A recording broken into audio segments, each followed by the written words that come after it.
Work session. Welcome to Ranch Capital and Toll Brothers for being here.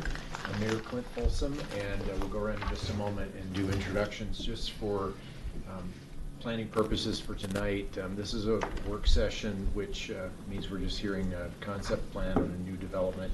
We typically do not have opportunity for public comment in work sessions, but invite anyone in the public to comment at our regular board meeting, which begins at 7 p.m. And for purposes of this evening, we'll need to wrap up our work session around 6:40, probably at the latest. We need to take down the tables, set the remaining chairs up. We've got a advisory committee interview, actually two advisory committee interviews that we need to do at 6:50 to 7 o'clock, and then prepare for starting 7 o'clock. So we'll start with introductions. I'm Clint Folsom, Mayor. Chris Hansen, trustee. Greg Sad, Toll Brothers. John Hesse, Toll Brothers. Amanda Minimal, Toll Brothers. Chris Stoll, Toll Brothers. Jim Brostovich, Civil Resources. Jim Kurtz-Phelan, RC Superior. Bill Jenks, RC Superior. Anthony Stewart, Planning Commission. Sandy Hammerly, trustee. Rita Dozell, trustee. Kevin Ryan, trustee. Sandy Pennington, trustee. Mark Lasis, trustee. Bob Poole, Planning Commissioner. All right, everybody? Okay, thank you. Bill, you want to kick us off? Yeah, so thank you so much for the time. It's great to see you all again. So we're here with Toll Brothers. We've been working with Toll Brothers for over a year now, from when we first got together and looked at the site. We've been through probably 6 to 7 iterations of the site plan before it even comes here, so I want you all to realize that there's been a lot of work that's gone into this so far. A lot of that has kind of come as a consequence of the latest discussion on Thrive and other applications. So we've made sure that we're first and foremost absolutely respecting all the height limits and not asking for any other material variances from the PED. So I'm here obviously to facilitate and answer any questions as it relates to the master development. Really, this is for Toll Brothers and their architect to present the concept plan and get your honest and open feedback. Obviously, the more feedback we can get here, the better. We'd like to come back with a full FDP application in the next 3 to 4 months that is something that you want to see and that you're ready to approve next year. So, with that, I'll pass it over to John, or who are you going to? Thank you again for letting us have this opportunity. I know it's not, or hasn't been a standard thing for a concept review, but given the amount of time and money that goes into these things, I really appreciate it. I'm going to have Dave Williams, who's our architect, walk you through our concept plan and at every level of detail, and then we'll just open up to questions as he goes on. So it's okay with you, I'd rather stand up here just because it makes it easier for you all to see the screen behind me. I know some of you may have to turn around. I'm Dave Williams, principal with DTJ Design, 3101 Iris in Boulder, and it's my pleasure to be back in front of you all again. This is a really outstanding opportunity for this next portion of downtown Superior to be manifested, and I wanted to go through some of the highlights of the concept plan that I presume you've all had an opportunity to look at in advance.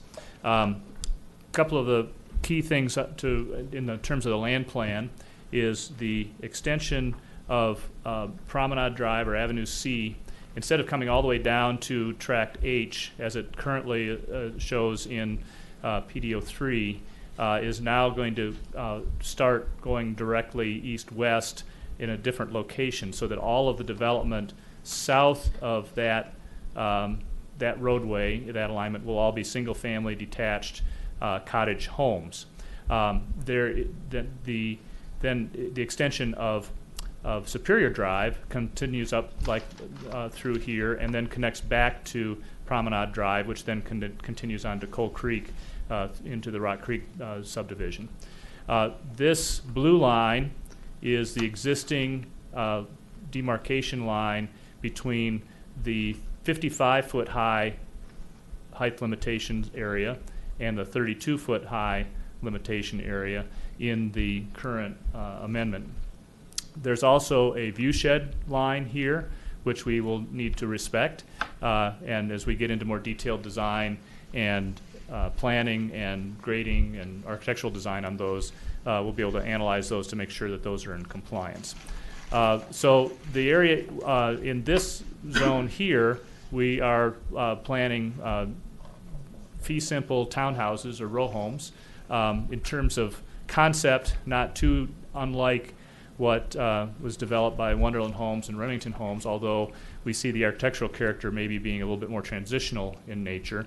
As the whole community moves further to the south here, south and east, the character will become a bit more residential in nature as opposed to the more urban nature of, say, the Wonderland Homes project. We have a series of streets and alleys to serve these, so all of these have alley-loaded conditions in terms of the garages. Fronts of homes either face a street or, in some of these cases, these paseos. Now, when we have a corner lot condition, obviously we'll want to have the front door oriented towards the street, but for those homes that are down these paseos, they will be oriented to the paseos. We have those for both the single-family cottages as well as for the row homes through here. And a couple of things of note, the amount of streets and right-of-way between the existing PDA 3 site tabulation and our proposed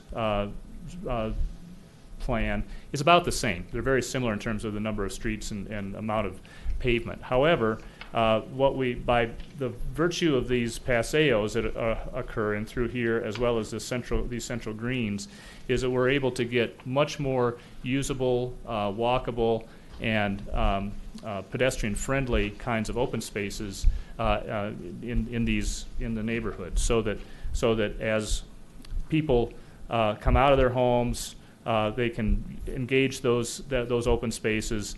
We have lots of permeability from between buildings. Never have more than 6 units in a row without a break. And we see those as being excellent opportunities for people to get out and be in a more of a park-like setting rather than simply a street. This is the prototypes for the typical lots. Don't need to dwell into those a whole lot of detail. The townhomes will be anywhere from 22 to 24 feet wide.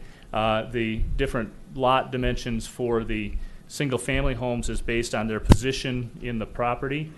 So those that are on corners are a little bit deeper, and certainly the ones that are along tract H are quite a bit wider in order to accommodate the additional setback required for those particular homes. We don't need to get into that detail. We're accounting for our resident parking by having every unit have a 2-car garage. So resident parking will be taken care of that way. Then guest parking will be done either with a combination of on-street and off-street parking as shown in this particular diagram. There's a couple of little things that occur that change the configuration of the boundary of the area. One is up here at the north end. There's a current jog here in the way that PDO3 is done, and that was before the extension of Avenue or Street 5 to Campus Drive was contemplated. So that was going to be necessary, and as you can see in the site plan here, we've accommodated this sweeping curve here to anticipate this potential future connection across. So there'll be a little bit of a land swap needed in order for that roadway to occur. I know you've seen another version of this particular roadway configuration presented by staff. This is very similar to that, although the radius of this turn right here is a little bit tighter than what what you've seen before. And the main reason for that is to slow traffic down to a 25-mile-an-hour kind of curve as opposed to a 35-mile-an-hour curve. So as people are coming or going around the park and into the neighborhood, we think it's a good idea to slow that traffic down. Other features of the plan include a pretty extensive trail system. We're going to be connecting from the trail system in tract H through our open space connectivity here here. Each of these paseos have the potential of connecting if we want them to. And then, of course, an extension of the regional trail system along US 36 and connecting to the bicycle overpass positioned right here. So I mentioned the small change that is needed here to do this little land swap. The other place that will occur is down here at the corner here. In order to make the promenade turn work and the detention will all be now on the southeast side of that street. Some of this land becomes a developable area, and some of this land, the detention gets put in Tract H as part of the project. This is a little bit more of the context of how this knits in with the balance of the community, with Promenade Drive coming up and through here to our little central park that's being built right now, and then the street continuing on through to Crowell Creek, as well as Superior Drive here. So really solid both vehicular and pedestrian connectivity in the community. Architecturally, we see this as an opportunity to be, again, a little bit more transitional in nature, with more of hip roofs and sloping roofs rather than quite as many flat roofs, as you see in the core of downtown Superior. These are some projects that we've designed here. These two projects are in Midtown nearby. I don't know, maybe you've seen those. In fact, we were very actually complimented that they show up in your design guidelines as examples of good things to include, so we were happy to see that. But again, residential scale materials, window patterns, courtyards on the sides here for more active outdoor space available for those residents. The same kind of thing. This is a project we did in Lowry. Similar kind of character. This one's a little bit more of a modern farmhouse kind of character. But this is the flavor that we see those cottages occurring. This is an example of how one of those paseos and their adjacent residences engage the street. We're still obviously in the very early design stages, but that's kind of the vision for where that will go. And then wherever there is other streets, similar kind of residential character for those homes. And then on the townhomes, again, picking up on as a transition from the core of downtown Superior to the residential area, beginning to incorporate some more sloping roofs up into here and some hips perhaps to soften the ends. Also a little bit different than in other parts of downtown Superior. In some cases, we're actually bringing people up to a mid-landing before they enter the home, as opposed to having all of the homes or the front doors on the street itself. There's been quite a bit of market interest in that kind of thing, having the front door a little closer to the living level, so we were exploring that in these. And so these are just a couple of sketches of where the townhomes could go. But again, tuck under garages on the alley side, then some sort of space on the ground floor, office or secondary bedroom space, main living level on the level above, and then bedrooms primarily on the floor above, and then in some cases people have the opportunity to have a roof deck.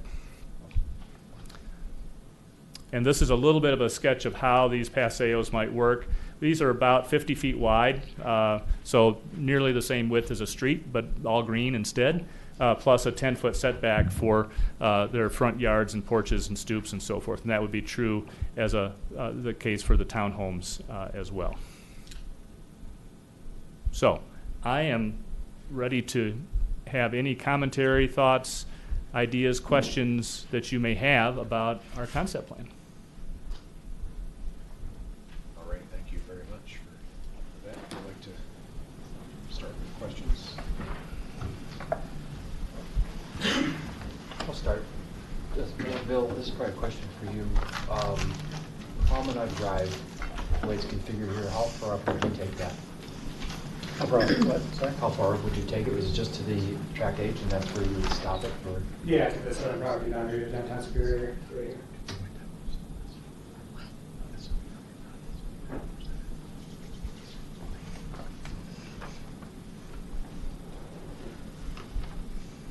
And just as a reminder, we're moving Promenade Drive because that was a condition on the PD Amendment 3 that in order to be able to do any residential on what were previously blocks 24 and 25 over here, Promenade Drive had to move at least 25 feet or 50 feet away from the side property boundary, so we moved it up there, and that's why the road really moved. Okay. Was it changed to residential or to flex? It's residential. Well, residential's allowed. Huh? Residential's allowed. Right. The detention pond, that's currently not in that spot, correct? Right. 'Cause at one point, weren't we considering that possibly being a whole park up in that area? There needs to be a detention pond Originally, somewhere. But that was pretty much taken out a long time ago. It was Park 5. It was planned for a basketball court there. But that is entirely now in Tract H, whereas before it was up,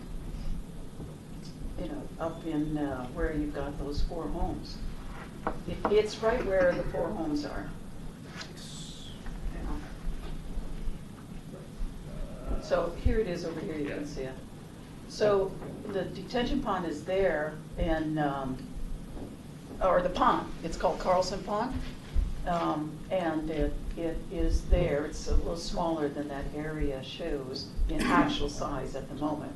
But you're proposing with this is to entirely move it into Tract H, which would move into our land, the town's own land then, and then allow for you to build additional homes in that area that right now have, is the pond, that's right up here, and this one up in here. I'm not opposed to that, I'm just saying that, okay, let's think about that and how that would work. And then also, as we talk about the next application that comes before us in the 7 o'clock meeting, then the Anderson property has that plan to provide promenade to go down and connect along right where you're pretty much proposing to move the pond. So we have to think about that too. There's a change to that. Not now, this is just concept, but when we go to 7 o'clock meeting, the promenade is actually as a easement or opportunity for us to build promenade all along and down and then connect to 88 in through the Anderson property. So we have to kind of put the two of them on top of each other and think about how that might work. So there might be too much squeezed into your new plan here by putting that promenade to come and curve around there. I'm not sure how that's all going to fit together. So, Quick comment just on the park, and jump in if I misspeak, Bill. But one of the concepts you were trying to do was increase the park space. You'll see what our original park space was 0.10 acres. I think it was the right calculation. Now actually 6. And so even though we've shifted some of that space, a lot of it is in the interior. You'll see these much more functional, accessible open spaces versus everything clustered on any of the things. So we felt to give more people public open space, more accessibility, and as Dave was saying, permeability between homes and townhomes. That was the thought of the open space. and I applaud you for that, because I like that this green space here down through the center kind of that goes up. Yeah. You've got a lot more green space. Next to like that. Yeah, through here. Comes right to the- But the paseos don't count. That's part of the land that's associated with, when you're talking about park space and open space, you're kind of throwing in apples and tangerines. But I applaud what you've done, but you've also taken out what's supposed to be the pond, the natural location of the pond, and moved it and made it a clear detention pond in the Tract H, which is the town's land right now. Yeah, we did, and I think on the location, and I'll defer to our engineers and stuff, I think part of the reason is the pond would have to be redone anyway entirely, if I'm correct. It's an existing thing, and it had to be scraped out and deeper and bigger and lower. So There's actually no pond right now. Yeah. Taking the pond down. That's what I'm saying, There will be a there's new virtually pond. no water in it most Yeah. of the time. Yeah, it's And not- you have to have the retention pond and it was always planned that it would be bigger. I'm not opposed to that, I'm just saying that we need to contemplate how do we overlap and put these two plans together. The one that we're gonna plat tonight in 7 o'clock hour, and this one. And that may, and this is only concept, so you just need to know that there may be a change required from this concept plan because of the fact that you're proposing moving that pond right into where Promenade will come up and come around. There was another slide that showed that development that we're talking about, Lantern Lane. Right here? Oh, the zoom out. Yeah. This, yes. So I think this, what Rita and Chris have touched on is there's going to be a considerable amount of discussion tonight about this Promenade Drive potential and its connection to 88th Street. So is there I'm just looking at this, wondering, is there a possibility of just running it parallel to 36? Just parallel to 36 from your curve, and maybe the pond shifts, to the other side of that road. I think there's, we've got 7 board members, probably have 7 different opinions on whether Coal Creek goes through or doesn't. I mean, that's kind of to be determined, but is that a possibility, is this Promenade Drive connection? Yeah, I'm not sure from a engineering or technical standpoint, but the idea that, whatever that single connection should be or whichever direction it goes in, I'm sure there's something we can look into and kind of figure out what works best for you guys. But it's, shift it this way, pond goes the other side. I don't know how much I'll look to Jim to tell me how the engineering would work, but yeah. But just to be clear, are we using Promenade and that Coal Creek interchangeably? Promenade. Well, they connect to each other. Right. They connect. Okay, right, Yeah. okay. The wording that people have been using recently, I've noticed, is this is Promenade. Right. People are actually calling a potential future connection either Right. taking it either here or There. here, the extension of Promenade, and this is Coal Creek, which connects to Coal Creek right down here. Right. So you'd have Coal Creek and Promenade. Or one or the other. Yeah. There's a combination of ways you could go. Yeah. But I just want to make sure that we understand that as we go into our next discussion here. And you all to understand that that pond may not work right there. And maybe it would be better on the other side, and have the connection closer to 36, which is what was always planned originally in the long time ago before you guys all came. But, so that's kind of under discussion now. Yeah, at the moment. And then the other thing is, no street over here in the 25-foot setback. Where? Over here, right above where it says tract H. Oh, yes. Yeah, no street there. No improvement in the 25-foot setback. Okay. So that can't be there, and in any final plan. And is that 55-foot right-of-way an actual street? That is more, I believe it's more of an alley. That had parking. We intended it, we made it a little bit wider so we can use some additional, trucks or parking. Sure. Yeah. I could get mine too at Phyllis. Rita, here's one. So we, Okay. on this right here, want me to speak in my microphone? Yeah. On this right here, we had intended that there be some additional parking. It was just sort of a fire turnaround. But if that No, doesn't work, then we nothing can. in that 25-foot setback Okay, along there. yeah, we probably. And and then so what are the addresses for these homes that are not oriented to the streets? These guys, this is their main road coming in for these guys. Yeah, but what's their address? What would be their address? I mean, what's the name of the road? Or, sorry. Yeah, right, what would be their address? What's their street address? Whatever this road would be named. Okay, I thought you said it was an alley. Oh, I'm sorry. No, these guys are alleys in the back, Yeah, went around. that's the garage This is the access. main, one coming down, the street coming through. Okay, Yep, so their address will be on this street. okay, all right, and then, so, like, how wide is that lot right there? This little guy here? Look at the teeny tiny one Yeah, there. so all these lots, if we go to, what's the best slide, this one? Minimum of 20. The lot has to be wider than that. It's 35. 35 or 40 or. They're, 35, 40, or 55 feet. And the That's the way- one with the 25-foot setback. Yeah, that's the bigger setback at the end. Yeah, so they're all 35. They're at least The 35. 30, Oh. this would be 30, 25-foot setback, so that would be a 30-foot wide lot. No, this is 55. Okay, which one is a 25-foot setback? This one right here. Okay. So you can see this is the building footprint of the house. It's 25 feet wide. 25 feet, Yep. okay. And then this one's a little bit narrower, and that's a little bit narrower. Mhm. So you get a difference of different size, depending where they So are. the whole lot that these single-family detached homes are sitting on is no more than Yeah. 25 to 30 feet wide. 35. Yeah, and the way these work is they're intentionally designed that way. They have a side yard instead of a back or front, so you get an alley loaded product with Yeah. your garage in the back, and then your living space faces onto your yard. And this is a product that was done up in Midtown very successfully. Midtown is where? Midtown is on Pecos and Is that in Denver? It's in Adams County technically. Oh, okay. Yeah, it's in Adams County. It's a product that it's a way to get yard space and an alley, because usually once you put the alley in, you lose Right. your yard space. So this way it's a way so everybody kind of faces to one, all the homes orient to one side of their living space. So let's go back to that other one, please, before the front one, or this one. So they'll only have 20 feet back here to the alley. Is that what you're saying? Because you're saying setbacks of like 20 feet? No, so on this. Or where's the yard in those? Yeah, the yard on all these guys is right here, plus you get an easement on your neighbor's 5 feet. Oh, so you have side technically Yes. yards, but you have no There's front another or diagram. backyard? Correct, yeah. Hmm. Yeah, that shows it a little bit more. Oh, here, yeah, that's what I was looking for.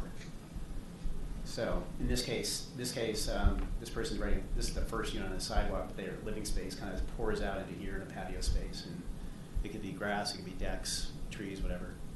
So what happens on the next unit? The next one, the guy faces the same way, they get this yard right here. They get the yard right here, Yep.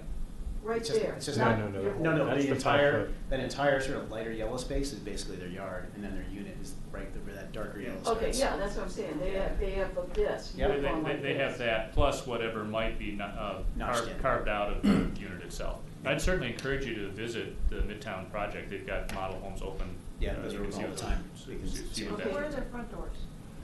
In this case, the front door is right here. Not that one, and the Oh. next one. The next one is Yeah, off off the of Paseo or the street, depending what they're facing. So if we can go back to.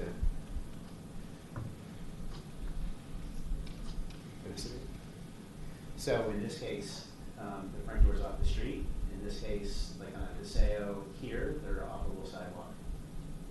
So how do you access the side yard when your front door is off the street?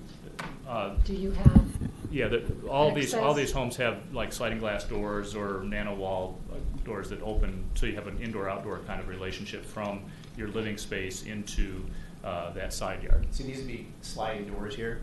That you walk out in your patio, they'd open up into your living room, give you a lot more. yeah, I was interaction. talking about the one above it that Be the opens. same thing. Same thing. I mean, different designs, but. Do you have any pictures of your, did you say Midway? Midtown. Midtown, Yep. any We have actual some exterior photographs ones, of the actual product? This is the one that looks, the way it looks in Midtown. You can see the little side yard here. And this one is also at Midtown and it has its side yard off this direction. Yep. This one's in Lowry, same kind of concept Just can't see it. at Boulevard 1 in Lowry. It's been a very popular concept. But on some of those, you only have, on the narrow lots, it went 25, 35, and 55, right? And didn't you just have 5 feet of side yard? No, it's more than that. Let's go back to that. It's a Take that combination. top one there. So there's a combination of the 5, you explain. Yeah, it's a combination of a 5-foot setback on your lot, plus whatever gets carved out of the house, as you saw in that previous diagram, Right. plus the 5 feet that's on the other person's lot. You get a use easement for the use of that But property. how does that fence work? The fence only occurs at the front and the rear. There's no fence between the lots. You actually go right over to the next person's home. That person then has a benefit easement to come back to maintain their home on their side. So if we go back to those photographs for a moment, I don't know that they actually show up anywhere here. Who actually owns that property? In those cases, the people who own it, you own your 5 feet and the other person owns their 5 feet, but you get a use easement on the other person's 5 feet. Who mows the lawn? The person who has the use easement. The person who uses the property maintains it. You're responsible. They're responsible to maintain it. Yeah. And there are HOA docs that detail all this stuff out. Frankly, there's not a lot of lawn in those kind of spaces. It's mostly planting beds, perennial But even gardens, plantings patios, and things stuff. like that. Decks and things. It feels, it's a pretty popular product. It feels like a private yard, your own private yard. We call them courtyard homes in other places. 5 feet. You have 10 feet plus, 10 Well, feet. but 10 feet is the next person's land, you said, But- no? But you get to use it. Right. You get to use it, but You you, got- have to together, the maintain two it. of you are having a party in the same night. No. They They have their other on the name. other side. They go to the other side. If everybody's looking to the right, just keep looking. So imagine where this fence is, just off of that would have been the wall of the adjacent home. That whole space is used by that person. This person has theirs on their other side. Okay, so Yeah. you actually have 10 feet on one side. Everybody has 10 feet to the left. They have least. a minimum of 10 feet plus whatever's carved out of their home in the floor plan itself.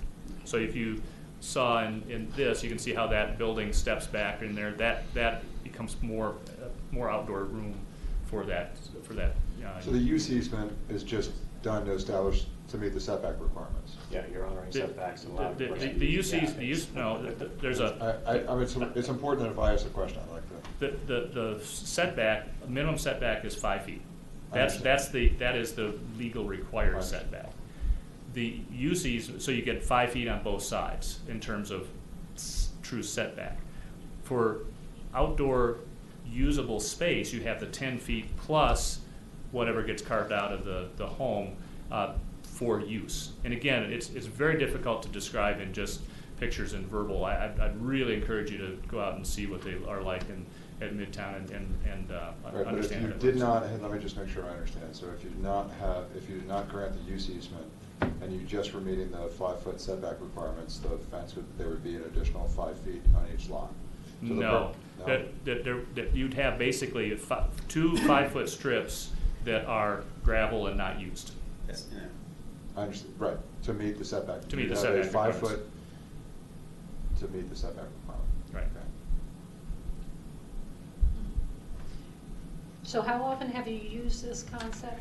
Midtown and We've what used it in else? Midtown and Lowry. We've got a project up in Fort Collins that uses it. Those are the three that come to mind. One in Columbus, Ohio, one in Atlanta. So we're using it in a whole variety of places So around the country. The builders are using it. Hartford Homes is using it up in Fort Collins.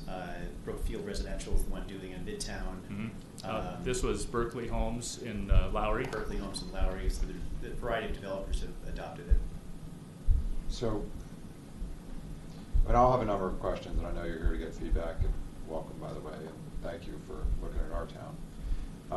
I am familiar with some of your other product. But I think the setback requirements are there for a reason.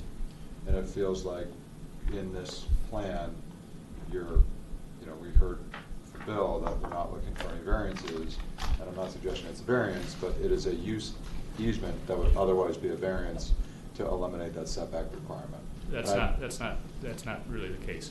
The setback requirement is in place. There will be a minimum 5-foot setback. That's what the requirement would be, regardless of whether there was a use easement or not. What this does is it allows people to actually utilize that 10-foot plus space as part of their outdoor living environment, rather than it just be that narrow strip between two houses. All right, so let's go back to the plotted graph, please.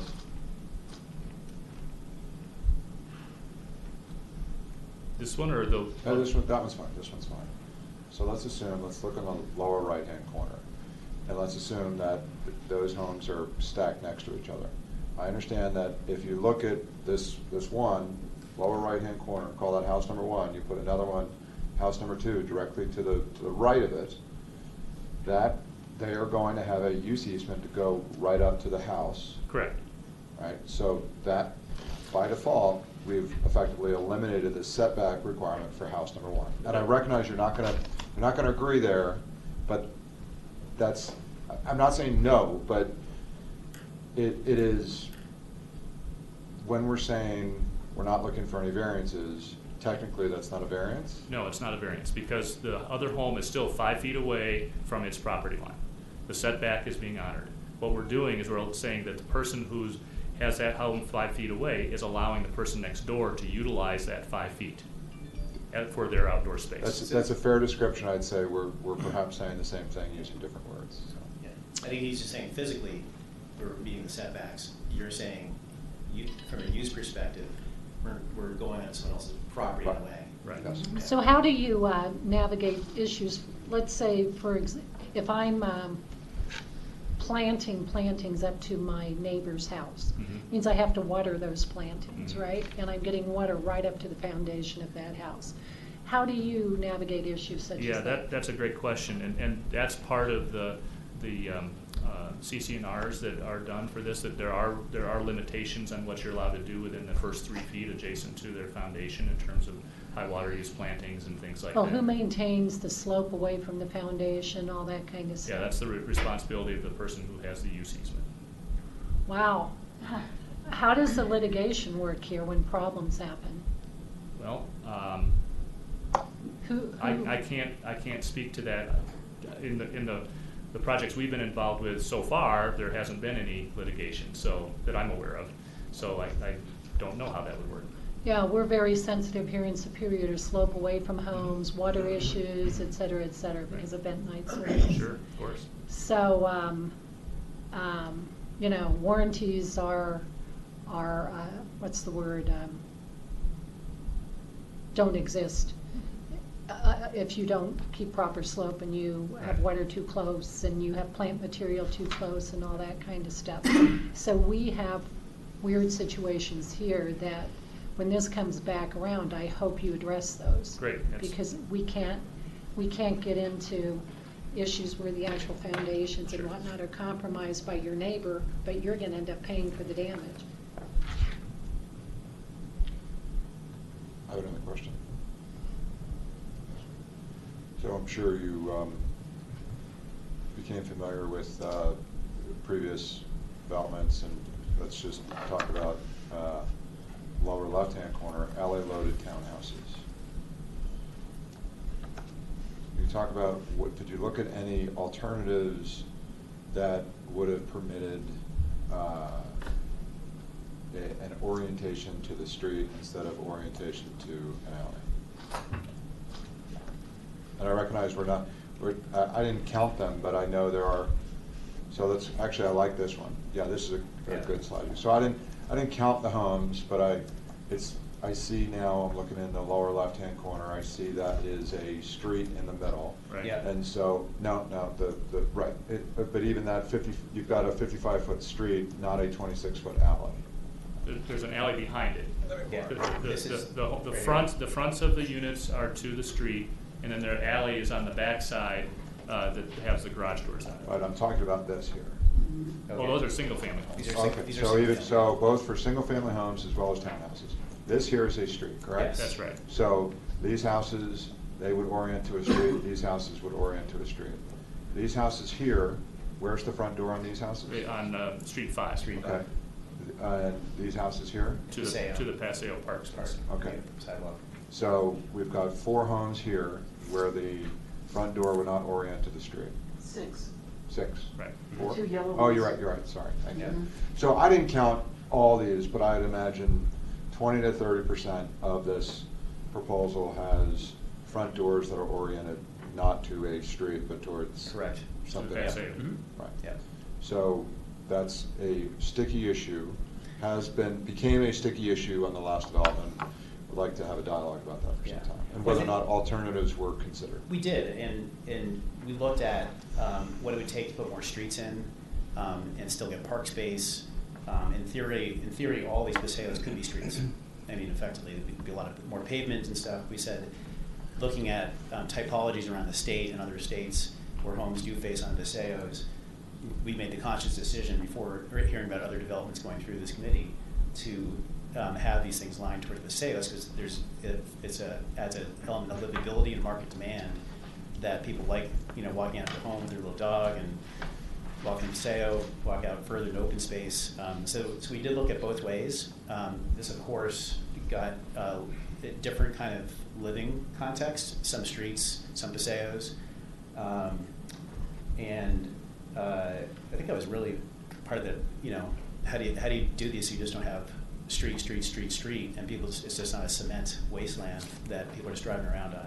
How wide are the paseos, though, when you have 2 fronts These facing are, each so there's other? at least 70. Down here in the single family? Yeah, the single family down here is about 70 feet face to face. Okay. The actual landscape portion that's public is 50 at least, and then you have 10 feet landscaping, yard, stoop, whatever else is in front of the house. Right. Same thing on the town, so it's a full, and we had heard about the feedback with some of the builders and the narrowness of it, so we're trying to make sure that with a good amount of space, so we feel, 70 feet face-to-face, building to building gives you a nice feeling of, it's probably twice as wide as the room. It's certainly a little wider than the lengthwise of this room, for sure. Yeah, so. Based on counting. So we did look at that, and the story ended up for better or worse, but we do feel there's a significant living advantage to being able to have some people choosing to live on a paseo, place for the kids to play out. It's contained, it's safer. You don't have to walk too far to just go out and sit on a piece of grass somewhere. There's myriad reasons we've gone in that direction. Go ahead. So, I'm in one of the townhouse products. Over And here? I'm gonna have, No. Oh, up right in there, right where you are. okay. And I'm gonna have a party. Okay. And I have 10 different people invited. Where do those people park? There's parking all along. Yeah, we've got a diagram that shows Oh, that. yeah, where's the parking there? So the green is on-street parking, and the purple is head-in parking off of generally either alleys, in some cases streets. And there's additional parking here as well. Yeah. And does a 5 mean there's 5 spaces there, or is that Yes. just referencing? No, that means there's 5 spaces in that Yeah. location. And I think from the required versus proposed, the townhomes get 380, and that's the inside the unit parking? Yes. Yep. And then the same thing, the guest parking, you actually have more than actual. Yeah, by But not near the home, though. the code requires, Not under- under this scenario, there's 31 guest parking spaces required under your code. We're providing 149. Well, everybody always uses that code, and the code was meant for the entire preponderance of the development, and assuming that there would be parking garages and spaces within the centers of these buildings, of the development for actual spaces. So that was a minimum required, not the absolute a half or a quarter of a space per so many residents. So everybody always says that, but I say that was the minimum, and it was always intended that there would actually be places to park, not Promenade Drive, but actual places to park within the development. But what happens when you take every available space to put houses, or townhomes, let's just talk about the townhomes for a minute, townhomes into every available space without having any ability to actually gather and walk comfortably. If I went back to the guidelines and really read them out loud, there's nothing here that allows you to actually live there and have guests come over and park near your home. You can't even park near your home to unload things. You can't park in the alley. You must, you can only park in your garage. And then, again, for guests, it's just very unlivable, unworkable, not to have spaces within the community to actually have people park there. And then, we talk townhomes, and we throw those together with these single-family detached homes. And I think we need to separate the two because they live differently. So I like that you have more green in these than others that we have seen. But yet there's still no place to have your little community amongst the homes that you live in. I don't know where the community, where I could gather with my fellow residents, and where I could park, or it's just too dense. Then when we go down to into the single family detached, this was not the intent at all. Not at all. We're supposed to have single family detached with yards, not opening, no yards. There are no yards here. This was always shown to us as single family detached cottages. You're kind of taking the definition of what can be here and twisting it into something. All along this tract H were to be a row of single family detached, at least one, multiple ones actually, with a street down the middle, single family detached homes with a 25-foot backyard as a setback. This is not at all what was contemplated. And again, there's no orientation to the street. This was never discussed until most recently. Way too dense, no yards for single-family detached. I'm only talking about those now because row homes and townhomes are definitely different living environment. But you might as well just have put all townhomes throughout this whole area because that's basically what you got. You got a detached of 5-foot setback, and then my setback, I've got to let my neighbor use. I can't even use my 5-foot setback. You know, to the left, to the left, to the left. It seems very odd. You know, if you're going to have a single-family detached, have a house with something that I can call my own as a yard would be the expectation that we all had when we went through this 5 years ago with the developer and the design guidelines were created. This was not what was shown to us, and this is not what was anticipated for the single-family detached I'm talking about. And then the view shed corridor goes all the way along the tract H2. It's not just that one red line down there through there. I don't think you'll have any problem in staying under the 4% grade going up, you know, staying under that. But I just want you to know that the view shed corridor is all along that whole area along there. So is your, and I appreciate that perspective, absolutely. And, you know, in my head, you know, you look at this single-family detached thing in the backyard and everything as well. Is your issue a market issue? You're concerned that people who would want to buy these homes? No, my issue is the homes that are on the other side were told that these would be single-family detached homes with a yard facing tract H, and that these would all, in the 32-foot homes would be cottages, single-family detached, similar kind of a feel with more of a modern look, you know, modern of what's going on in today's marketplace. So is it architecture? Or what is it? Is it architecture that No, you're worried about? there's no yards here. There's no houses here. I mean, there's no yards. So, yeah, no, I just want to make sure we can get the right feedback on this. Okay. So these guys have a 25-foot side yard on the ones that are facing tract H immediately Right. adjacent. That's fine. Then All they- those guys. And then the other ones, they have nothing. But if usually someone's not, these people wouldn't be looking into backyards anyway. They'd be seeing this first row. So I'm trying to think what you'd be expecting if after the first row of homes on your version of single-family attached, what were you looking for? There was actually this whole area that was all 32 feet was all supposed to be kind of a nice blend and a movement of homes and this is not it. It's way too dense, way too, not enough green in the single-family detached. Again, you know, I don't have as much problem, except for you still crammed a lot in and where you should have, where's that little thing? Yeah, thank you. In here, right in here somewhere should be some parking and some gathering place for, the green is there, but this row of homes here, these should be gone and there should be a nice parking area for this complex here. Same way over here, somewhere in here should be some parking for these complex of people here.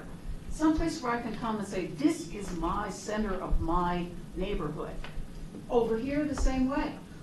There's no place for you to come into this neighborhood, which I'm calling a neighborhood, because when you have like 25 homes or so that everybody kind of thinks of as their neighborhood. And so what we have here is, how many you got here? 100 and how many? I don't know how I find my neighborhood. It seems like a 190. 190. It seems like a very, very urban, like a big city, huge complex. I want this to feel more, if I was living here, more like my neighborhood. I want this area here to be someplace where I could gather, where I could park, where I could have a party with 10 people coming, like Sandy was saying. Hey, Rita, I Yes. apologize. I'd love to speak to this. I know some other, this has been going on for 10 or 15 minutes. Do you mind if we jump in a little bit? I just have some thoughts. Go ahead, jump in, but. One last response to that too is, and I hear you, but just keep in context, this is only 8 townhomes. We're not talking, you know, we're not talking like 20 homes in a row. And these little paseos are meant to connect to these central parks. So as we look to like really the size of the neighborhood, that was our intent. I like the parks, I just think Yeah. there's no place to No, just- Palm there. Right or It's a wrong. park there. Right or wrong, that was our intent, and I will address you. And these single-family detached, Yeah, but all these parks, the things that are connected to the center, connecting housing trails, permeability of all the homes, the number of homes, we did not see That's as dense as you might be seeing it, but we can definitely take notes on that. Okay, let's hear from Bob, and then I'd like to hear from. Yeah, I mean, and I'd love to hear what people think too. And I hear what Rita's saying, but I also, when I think about the market, and the more I've been hearing about Northwest Superior and learning what's going on and looking at the size of homes that we're building with big lots and big yards and how much they're costing, and we can't put anything in here for under $650,000, and I go up to $1.5 million, and I looked at this, and at first I was like, wow, that's dense, but as I started looking at your models, I like this, and I hear, but the people who want this will move in here, and the people that don't, won't, and it's not designed for yards, and I think it's an amazing way to get a lot of people. It's right on Highway 36. It's not conducive to big yards and hanging out and being outside, you know, in a big open space. Your decibel level from that highway is going to impact. Those buildings are going to bring that decibel level down. Those courtyards are going to be quieter. And I think you're going to draw the people that want to live that way. And I think there are a lot of people who would love to come into a community that's dense like that. I mean, that's my feedback. I like it. I think it's designed to be on a highway. I think it's designed to attract a different type of buyer. And you're right. You're not going to have 15 people, 20 people over and have a place to park at your house for a big party. But you're buying into that. That's what you're buying into. Yeah, no, So it's a good point in terms that this specific product is a lower maintenance product, which caters to sort of two ends of the market: young millennials moving in who don't really want a yard and maintain it, as well as empty You can nesters. afford it. Yeah. The land is so expensive here. Yeah, and empty nesters Right. who who still are okay with 2 stories of living but want low maintenance, lock and leave. They want to go, travel half the year and then come back and see their kids who live up in Boulder or something, whatever that I mean, I'd is. love to see a little more parking, sure. I mean, Yeah. a ask little them bit how more much are parking they maybe. gonna cost though. Well, that's a great Marketing. question, yeah, I mean, compared to what Yeah. would they sell for if they were a single family, but yeah, that's a great question. Do you know what these are gonna sell We for? don't until we know how much Dave charges. Yeah. Do you know what's the square footage in the homes? Right. These are probably 18 to They- 25. I think the low end is around 1,700 square feet, and they go up to about 2,500 That's square feet. all But I floors, think in right? the- Not like in a the surprise service plan, basement that's another 750,000. 1,700 square feet, right? Yeah, so the townhomes will go from 15 or so, 15 or Right. 16 to about a little over 2,000, and then people can option and expand the basement or whatever. But then the single family kind of picks up after that in a slightly higher segment. We could have done bigger homes. But your service plan, I think, says it'll be $750,000. So, for the Metro District. And I don't know where that number comes from, but Yeah, that's in the I'm not service sure. plan for $750,000. Right. Yeah, I've given up trying to predict costs, sales Yeah. costs, but to sit here and say this appeals to the first-time home buyer, et cetera, Not that happening. ship has sailed. No, I don't want to I hear didn't it say first time. anymore. No. It's a, I just said younger millennials without kids, or it's toddlers, yeah. it's a, Just to be we've, clear. we've been given that, and that's not Yeah, what's yeah, happening I'm not at trying to all. mislead anybody. Right, Yeah, okay, it's not yeah. what's Energy market happening. You're level is priced not- out of this market. I've got 3 of them. It's hard to be one exit out of Boulder and be an entry-level product. We've got about 15 minutes left. I'd like to get additional comments, Bob. Yeah, appreciate if those I comments, could- But let's focus Yeah. our comments like on what kind of Bob was for, against, whatever. Yeah. Just to- I get what Rita's saying. This alignment is totally contrary to what we've seen in any part of the past 5-6 years as we've contemplated this whole thing. And I'm trying to determine whether or not I like it. It gives a feeling of a trailer park. You've got long and skinny, long and skinny, long and skinny, long and skinny, whereas we anticipated, for example, in the description of cottages, large porches will be very effective in creating inviting walkable streets. So these don't have porches, right? Yes, It's they all do. side yard. No, they have front porches.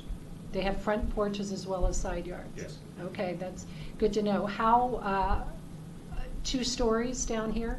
Yes. Okay, and these 26 feet alleys, how many feet do I need to turn an SUV safely into my garage? Well, 26 feet is what the fire department uses for fire trucks to go in and out. But they don't go And into my garage. I understand that. How, I'll tell you how what, many, we 26 all drive SUVs. 26 feet should be adequate for that. A standard parking lot has a 24-foot wide aisle. A standard parking lot. So this parking lot right But you out here don't have, has a okay, I 24-foot need wide. to, You own the Costco and Full Dose. yeah, I want to know, getting into a building so I don't scrape the side of my car. So in a parking lot, I don't have the boundaries of Right. wood and steel, right? Right. 26 feet. In addition to the 26 Sandy, feet. what are you saying? 26 feet is what we have at Summit at Rock Creek, and that is sufficient. In It is addition to sufficient, that, good. in addition to that, you have a 5-foot apron between the edge of the alley and physical building structure or garage door. Would you go to the elevations really quickly? Sure. This has become a real point of elevations of the townhomes. Okay. You've got to read the design guidelines very clearly on flat roofs, okay? We've asked for some pitch to all buildings, et cetera, and I don't see it here, I don't see it here.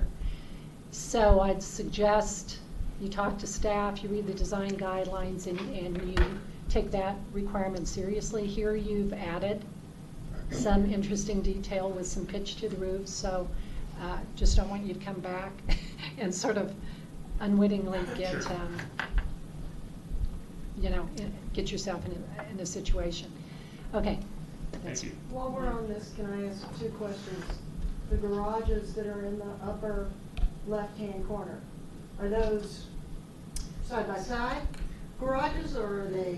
Those are actually reference images from a project that we designed in Edmonton, So Alberta. that is not what you're building? So that's there? not what's being. The townhouses here would be these- side-by-side These are garages. closer to where we're headed with, Okay. for this particular project. Okay, and Those so- are more for reference purposes. Okay, I just want to make sure. And then, are you saying then that these units, every other unit would have to go upstairs to go in their front door? I think the mix will be different depending on what their market tells them. Yeah. But what the Metro Study market information suggests that there are segments of the population that would prefer to do that movement outside and then walk directly into their unit. Others would rather go into their unit than go upstairs Because inside. the garage is underneath. The garage is underneath in all cases, that's Yeah. right. See, Okay. yeah. And these face the courtyard? This faces In some either, instances, these would face the courtyard, not the street. these either face a street or a paseo, one or the other. I'm not supportive at all of it not supporting the street, so. So, let me I'm just giving you my just- 10 cents worth, because that's what we said we were gonna do. Just so we're clear, we could do this, I think. These paseos that you see through here, those would just become streets instead. I would rather have it, and this is strictly my opinion, but if the design guidelines say you're gonna face the street, I would rather it face the street with an attractive street base than facing these little narrow courtyards that I just think are ghastly. If they are not wide, this is my opinion, if they are not wide, they're not attractive. These are about the same width as a street. I'd like to. And that's not wide enough. I happen to be one of the few people on the board that lives in a townhouse community, and a street width is not sufficient to give you the Street feel of what you sidewalk. want. Yeah. Yeah, so that's my opinion, but I'm the only one on the board that lives in a townhouse. So, quickly, because I know we want to hear from other people, but this feels like a bit of a false choice between a street or green space. There are other options, and Rita's excellent point, this is really dense.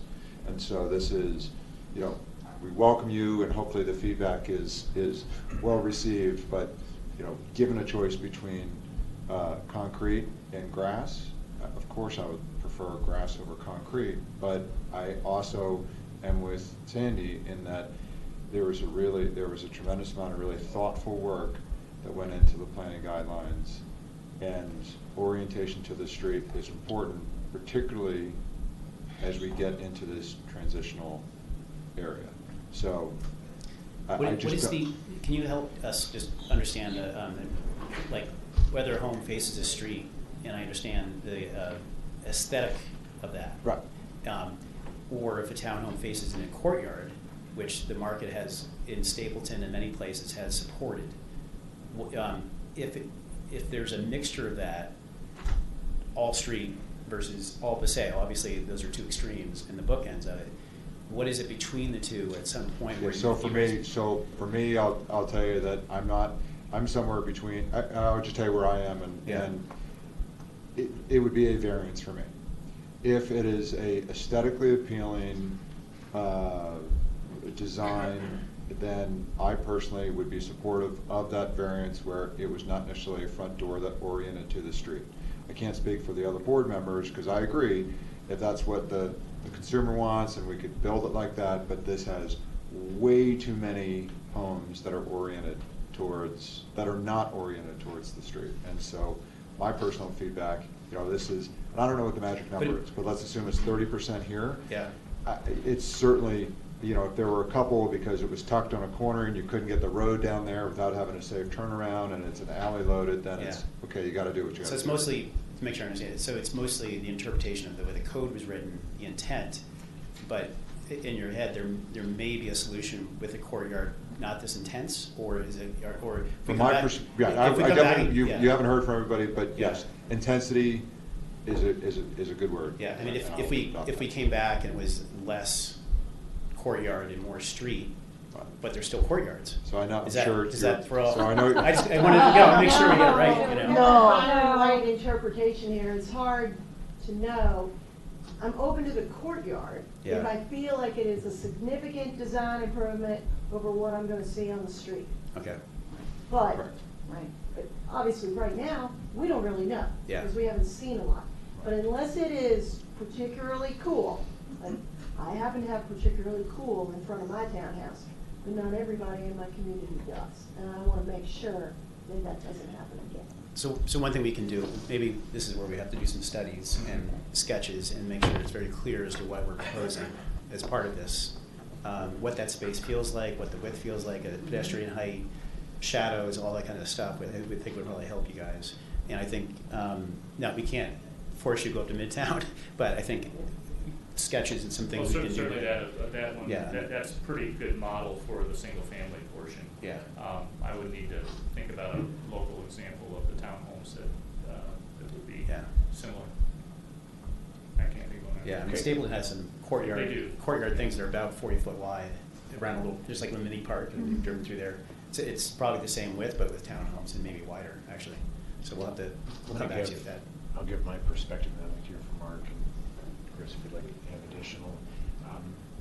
I tend to lean more towards paseos than more roadways. So I hear what my colleagues are saying, and I think that we are going to have to strike a balance of homes fronting the street. But from my own personal perspective, I'm probably less interested in more streets just to achieve the fact that we've got streets. So I like the direction you're headed. I appreciate all the time that's gone into this, and look forward to this evolving. So thank you. Thank you.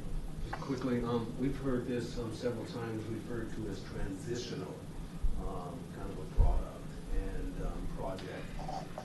But I've heard you kind of mention millennials being attracted to this product. But I'm a little bit, I haven't heard much about the other end, older adults and seniors, and wonder what kind of accessibility would there be both to the townhouses and to the row homes there. Because if you have a porch you have to get in to access the front door, that's going to be difficult for someone in a wheelchair or that uses a walker or anything like that. So that really is my question. How is accessibility? With townhomes, certainly that's less likely to be a first choice for somebody who's infirmed or impaired. We have the potential of including elevators in these, just like when we designed the Wonderland Homes product down the street. There's an optional elevator available in those. They frankly have not had many takers of the elevators, so apparently they're attracting a different buyer than somebody who might be needing a feature like single-family homes, we have at Midtown, even though there are 2 stories, there's at least one model in there that has a main floor master bedroom, so that they have a single-level living available in that. So that may be an option here as well. Frankly, we've not signed these units yet, these homes yet, so it's still an open question. So Okay, given the let's price take- point and the inaccessibility, maybe these aren't transitional homes, maybe these are just for a particular market. Well, when I said transitional, I was talking about architecturally. When you compare what we designed for Wonderland Homes and what Remington did to where these are going to have more pitched roofs and a different collection of materials potentially. And I think Okay, we're also I'm gonna- saying I'm gonna- transitional from the density in this part of this is a much denser product that Wonderland those guys have done into what we're doing, which is actually much less dense. Okay, let's go, Mark, and then Chris to wrap it up. Yeah, real quickly, thank you guys for coming tonight and presenting. Really impressed with the quality of the product that you have nationally here in Colorado, across the country. Happy to have you here in Superior. I love the Paseos. I think that's a really just a great way to add green space to this development.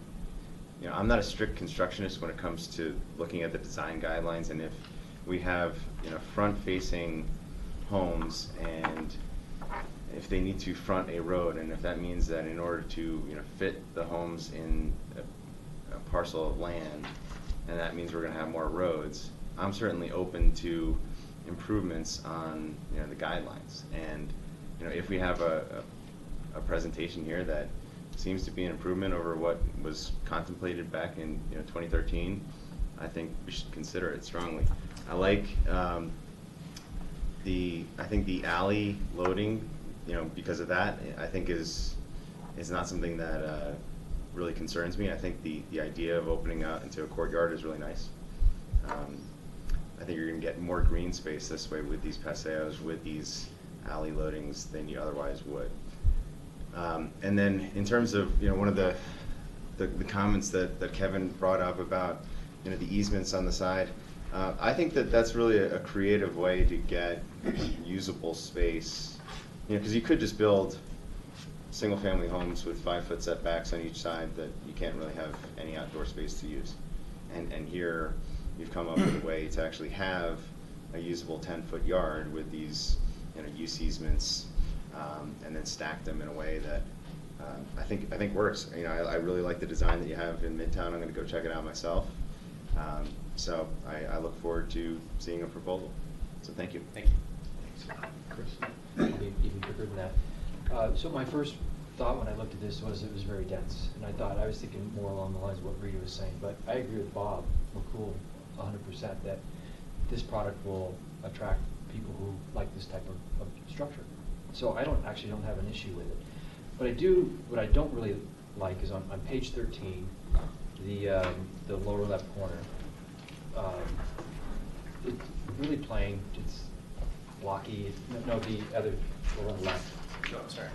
Yeah, the ones on the right, I like those. I think those look nice, but the ones on the left, not so much. And then on page 12, normally flat roofs don't bother me, but in this case, the ones on the bottom left and in the middle, those do. The ones on the top with the pitched roofs, those look great, but they're virtually the same as the other ones, and I prefer those. So, just my thoughts on those, but I do agree with Bob that this is going to come down to what the market wants, and I like your product, and thank you for being here.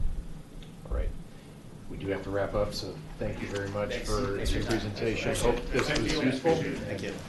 Look forward to hearing more. All right, we will be back in about 10 minutes for the unit. Yeah, I mean, I just want to tell them 36.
go ahead and get started with our board, We have our committee interview. Second item for the work session tonight. We have two applicants here. One is James Zarsky, who's applied to be on ACES, and Dan Walks, who's applied to be on ProStack. So, James, if you come up and introduce yourself to the board.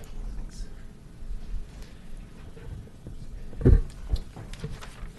Hi, Jim. Good evening. Hi, my name is James Zarsky, or Jim is fine. I live at 3016 Castle Peak Avenue. I've been a resident of Superior since 2002.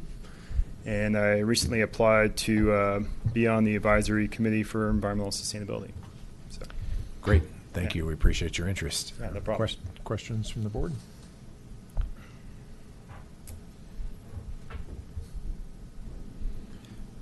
So I see on your resume, you've obviously got some expertise in sustainability and climate assessments, things like that. What ideas do you have in terms of what you could bring to the table in terms of what we could do differently here in Superior to be more sustainable, to be more environmentally friendly? What ideas do you have? No, that's a great question. I just reviewed the 2018 work plan for the committee, and the four main cornerstones of sustainability, which this plan covers most of our energy, water, solid waste, and transportation. And it's a very nice document, this 2018 work plan. The one area that I don't see in here is the focus on commercial businesses and sustainability around that. The Denver Post actually recently just had an article literally on Sunday about the movement towards a lot of municipalities starting to ban plastic bags, for example, in grocery stores. They're starting to charge for that, and the whole plastic straw ban movement, that sort of thing.